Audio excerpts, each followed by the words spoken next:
Hello friends, welcome to ज्ञान दर्शन class. तो friends, आज हम सीखेंगे कि जो काम हम फ्यूचर में बार बार करेंगे उसको कैसे बोला जाता है। हिंदी में हम कहते हैं अब मैं रोज़ एक्सरसाइज करूँगा, अब मैं रोज़ टाइम पे अपनी मेडिसिन लूँगा, अब मैं रोज़ टेंपल जाऊँगा, अब मैं रोज़ उससे बात करूँगी। जो काम हम फ्यूचर में बार बार कंटिन्यू करने की बात करते हैं उसका भी वही एक सिंपल सा फॉर्मूला है। I, we, you, they, he, she, third person plus will be. Future के लिए हम विल यूज़ करते हैं, तो जहाँ कंटिन्यूटी आएगी, बार बार काम करने की बात आएगी, वहाँ बी आएगा। Will be plus first form of verb plus ing plus action. I will be coming here daily, मैं यहाँ रोज आऊँगी। He will be doing exercise daily, वो रोज़ एक्सरसाइज करेगी।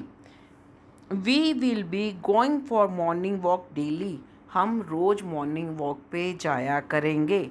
आई will be punctual and regular, मैं रोज़ और समय पे आऊँगी। इस तरह से हम जो काम बार बार करने की बात करते हैं। अब हम फ्यूचर में कैसे बात करते हैं? अगर मैं वहाँ गई तो मैं उससे बात करूँगी, अगर मैं गई तो मैं मार्केट जाऊँगी, अगर मैं गई तो मैं ये काम करके आऊँगी। अगर जाना फ्यूचर में है और साथ में हम अगर लगा रहे हैं, तो जहाँ पे भी अगर से बात स्टार्ट होगी वहाँ इफ़ लगेगा। फ्यूचर की हमें बात करनी है तो हम कैसे करेंगे? If I go to Delhi, यहाँ पे एक सेंटेंस ख़त्म हो गया। अगर मैं दिल्ली गई, आई विल सी हर, तो मैं उससे मिलूँगी। सी मीन्स मिलना, देखना। आजकल सी वर्ड ज़्यादा यूज़ होता है, आप मीट भी कह सकते हैं। If I go to Delhi I will meet her, अगर मैं दिल्ली गई तो मैं उससे मिलूँगी। If I come here I will talk with you, अगर मैं आई यहाँ तो मैं बात करूँगी। पहले मैं अगर आई, अगर इफ़, सेकेंड सेंटेंस में I will talk. If she come to me, अगर वो मेरे पास आई, then she will ask me something, अगर वो मेरे पास आएगी तो मेरे से कुछ पूछेगी। इस तरह से हम लोग जब फ्यूचर में दो सेंटेंस और अगर की बात करते हैं तो इफ़ लगाते हैं और नेक्स्ट सेंटेंस में हम विल भी लगाते हैं। अब हम एक बात और सीखेंगे जिसको हम हिंदी में कहते हैं मेरा मन कर रहा है। मन कैसे कर रहा है? आज मेरी चाय पीने का मन कर रहा है, तो हिंदी में हम इसको भी वही लगाएंगे, first form of verb plus ing plus action. मन करने की इंग्लिश होती है फील लाइक।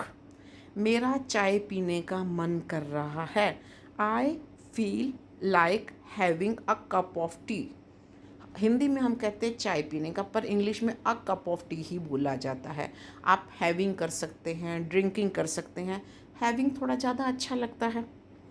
मेरा कुछ भी करने का मन नहीं कर रहा, ऐसा हम बहुत बार बोलते हैं, मेरा तो कुछ भी करने का मन नहीं कर रहा। आए तो यहाँ पे नेगेटिव सेंटेंस हो गया, तो डू के साथ हम क्या लगाएंगे? Note. I don't feel like doing anything, मेरा कुछ भी करने का मन नहीं कर रहा। मेरा सोने का मन कर रहा है, कुछ करने का मन नहीं कर रहा, सोने का मन कर रहा है। I feel like sleeping, sleep first form plus ing, I feel like sleeping. मेरा रोने का मन कर रहा है, आई फील लाइक क्राइंग। मेरा रोने का मन भी करता, हम ऐसे भी बोलते हैं। इंटेरोगेटिव पूछेंगे कैसे? क्या तुम्हारा पकोड़े खाने का मन कर रहा है? डू यू, कैसे बुलाएंगे हम? Do you feel like having pakodas, eating pakodas, having pakodas, taking, पर हैविंग वर्ड थोड़ा ज़्यादा अच्छा है।